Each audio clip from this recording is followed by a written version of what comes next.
Hi everybody, Dr. Bill Crawford here, psychologist, speaker, author of 4 books, host of 2 PBS specials. Here today to talk about getting others to get it, or just generally the concept of communication. How do we make sure that we're really communicating with another and they're communicating with us? Matter of fact, I chose this particular topic based on a quote that I ran across recently by George Bernard Shaw. He says, "The problem with communication is the illusion that it occurred." I love that because I think it really speaks to how so many of us find ourselves having problems with communication. We tell someone something, we think they got it, they might even nod their head or say they got it, and then they go do something that shows they didn't get it at all. We go, hello, didn't you get it? What? Or I think it's fair to say that sometimes someone tells us something. We think we got it, we might even let them know, and then we go do something and they come back and say, "What were you thinking? I thought I told you." And then it becomes a debate about who's right. Well, you said this. Well, no, you said this. Well, you must have meant this. And here we go. So given that misunderstanding or a lack of really clear communication is probably at the root of 90% of the conflicts that we experience in our life, I suggest we get really good at this and not move forward based on some illusion that communication has occurred. I think it's going to be really important for us to find a way to ensure that what we were wanting to communicate has been received and understood. By the same token, I think it's going to be really important for us to be able to understand others. What are they truly wanting us to know? Are we really getting it? And how can we confirm that? Now, one of the ways of doing that, and everybody hates it, is the concept of paraphrasing. You know, someone tells you something and you say, "So let me make sure I understood what you said. You said this and this and this." And it's kind of awkward and it's unfamiliar and nobody really likes it. That's the bad news.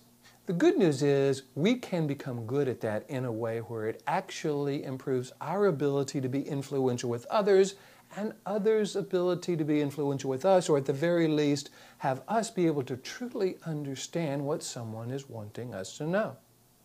Now, one of the things we want to make sure we're doing during this process of understanding is make the distinction between understanding and agreement. We really do want to understand what someone is telling us. We want them to understand what we're telling them. Now, whether they agree with it or whether we agree with it, that's a whole nother issue.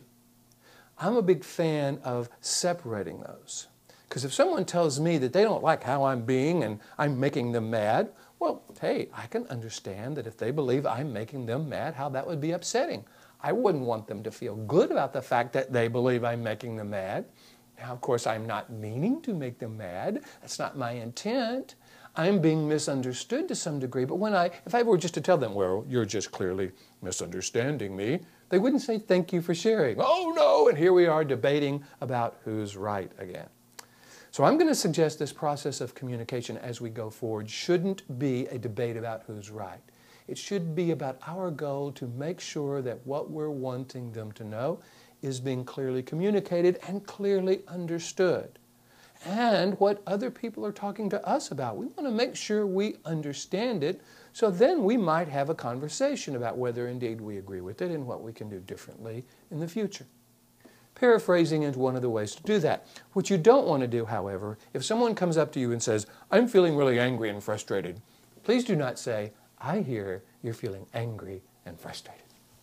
That doesn't tell them anything other than you've learned how to parrot back what they're saying. You want to say, "Okay, go on. I see that anger. I see that frustration. Tell me more about that. What are you upset about?" So you want to know what they're wanting you to know. Once you have that information, you can begin to combine it with yours. The key here is always make sure you are combining your information and their information in terms of something to do or think about or agree upon in the future. Don't get caught in a debate about who said what or who was right in the past. How would you have us do this differently in the future? How would you have me do what I do differently in the future? Now, that doesn't mean you have to do it, but at least now you know exactly what they're looking for. And the potential that some of that, at least, is something that you can agree with and actually have them now more open to hearing what you have to say is huge. So, what I'm encouraging you to do is just be careful, full of care, about going into a situation, saying something, having somebody nod their head, and assuming that communication has occurred. Check it out. Ask them what they heard you say or what they understood you to say.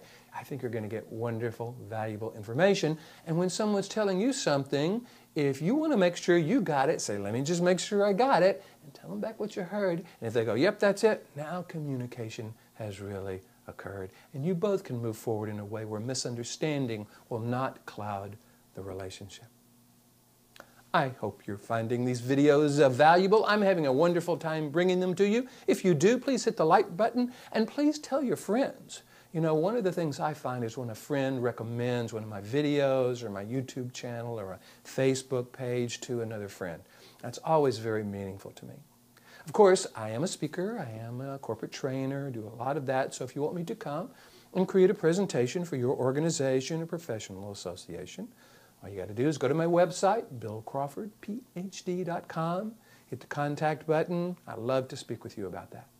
Or if you want to work with me as a psychologist, life coach, whatever you want to call me, again, go to the website. If you forget the name of the website, just Google Bill Crawford. I'll come up on the first page. And hit the contact button. Let me know what you're interested in. And again, I'd love to talk with you about that. In the meantime, here's to you bringing more clarity, confidence, creativity into your communication so that it actually does happen and you can move forward in a successful way. And I look forward to seeing you in the next video.